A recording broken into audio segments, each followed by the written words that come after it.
আচ্ছা, অনেকে অনেক সময় প্রশ্ন করে বলে, মহারাজজি আমরা যে গুরুদেবের কাছে দীক্ষা নিয়েছি আমাদের সন্তানও কি সেই গুরুদেবের কাছে দীক্ষা নিতে পারে?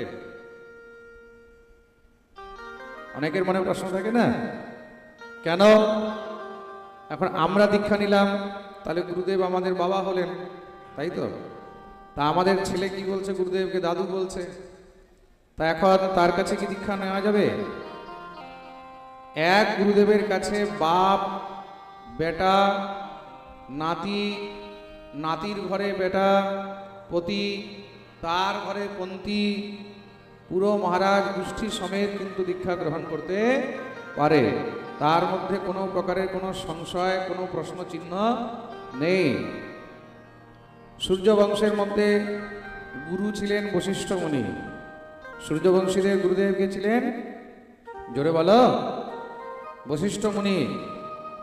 বশিষ্ঠ মুনির শিষ্য কে ছিল? বশিষ্ঠ মুনির শিষ্য ছিলেন অম্বরীশ।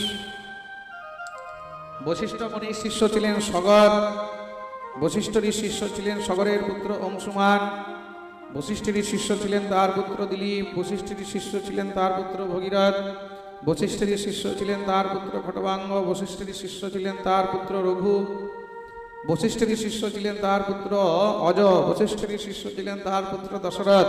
আবার বশিষ্ঠের শিষ্য ছিলেন তার পুত্র রামচন্দ্র। তাহলে 14 গোষ্ঠী ধরে সব কার শিষ্য ছিল? হ্যাঁ, বশিষ্ঠ। তা যখন দীক্ষা গ্রহণ করবে, দীক্ষা গ্রহণ করলে তখন আর দাদু টাদু নয়, তখন শ্রী গুরুদেব হয়ে যাবেন। কি হয়ে যাবেন? শ্রী গুরুদেব। গুরুদেব যতক্ষণ পর্যন্ত দীক্ষা না হয় ততক্ষণ পর্যন্ত পিতার গুরুকে দাদু বলা যায়। দীক্ষা হয়ে গেলে তখন তিনিও কিন্তু গুরুদেব হয়ে যান। কি হয়ে যাবেন? জোরে বলো। গুরু। তখন তিনিও বাবা। প্রেম সে বলো।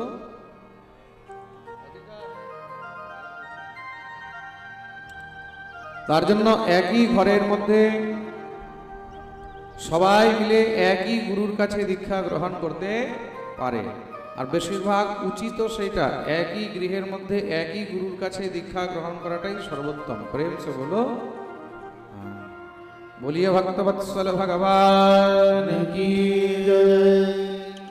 তার জন্য এখানে স্ত্রীর প্রথম গুরু হলো তার স্বামী। খুব মন দিয়ে শুনবে। তার জন্য কুমারী কন্যাকে কখনো বীজ মন্ত্র ইত্যাদি দীক্ষা দেওয়া উচিত নয়।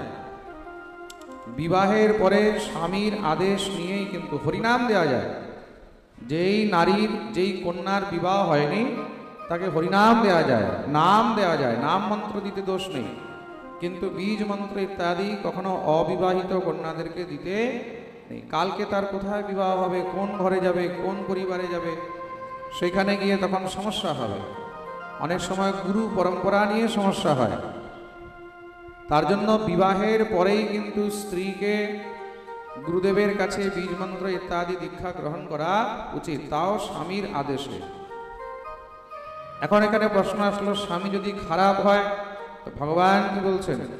খারাপ বলতে স্বামী যদি দুঃশীল, দুর্ভাগ, বৃদ্ধ, জড়, রোগ্য, অধন, বিবাহ পতি স্ত্রী ভির্নহাতব্য লোকে সুভিরপাতকি। স্বামী যদি দুঃশীল হয় মানে দুশ্চরিত্রবান হয়, দুর্ভাগ মানে দুর্ভাগ্যযুক্ত হয়, বৃদ্ধ হয়, জড় মানে মূর্খ হয়, অধন পিবা মানে নির্ধন হয়, এমন পরিস্থিতিতেও স্বামীকে পরিত্যাগ করা যায় না। প্রেম সে বলো।